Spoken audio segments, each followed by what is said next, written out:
udah ke berapa kota sejak November diumumkan sebagai baca pres? Mungkin hampir 70-an ya, 70-an 60-an kota lebih, ya? 70-an kota. Yang bayarin siapa?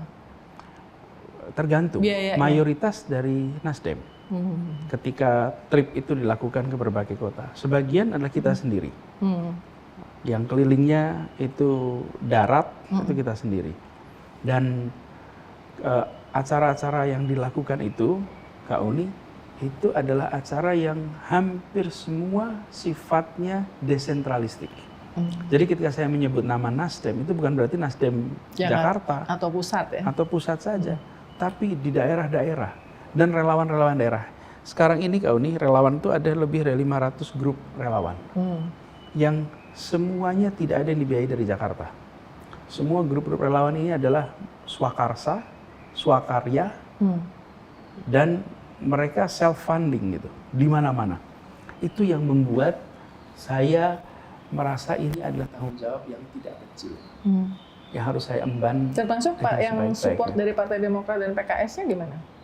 Nah, memang Partai Demokrat, pakai PKS sama Demokrat itu, mereka sesudah deklarasi itu kan bulan puasa. Di bulan puasa itu saya sempat bilang jangan sampai kita ada aktivitas politik dulu. Biarkan bulan puasa itu bulan yang tidak ada aktivitas. Jadi di bulan puasa praktis kemarin malah saya tirakat kemarin Kak Uni. Saya jalan. Oh iya, cerita. Saya tirakat. Nah, jadi dengan PKS dan Demokrat, insya Allah sesudah Lebaran ini akan banyak kegiatan. Dan Demokrat PKS sudah mengadakan aktivitas berkali-kali juga. Berkali-kali juga saya datang di Banten, saya datang di Jakarta sini, kemudian juga ada kemarin di Jawa Barat. Jadi Demokrat juga begitu. Demokrat tuh banyak bikin kegiatan. Jadi sesungguhnya semua sudah melakukan aktivitas. Politik itu kan soalnya mahal ya.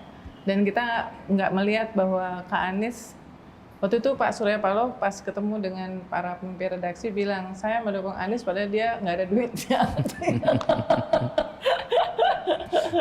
Jadi makanya saya tanya siapa yang bayarin pas keliling ke 70 itu ya. Pertanyaan terakhir. Tapi saya gini Kak Uni, memang capres-capres dulu pada punya uang.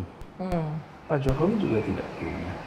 Betul, kan? Tapi karena surveinya tinggi, kemudian banyak yang mensupport. Nah, Anda ngerasa bahwa survei Anda di peringkat ketiga itu terus orang-orang yang biasanya menjadi donatur sponsor kampanye itu mungkin juga agak reluctant merasa gitu?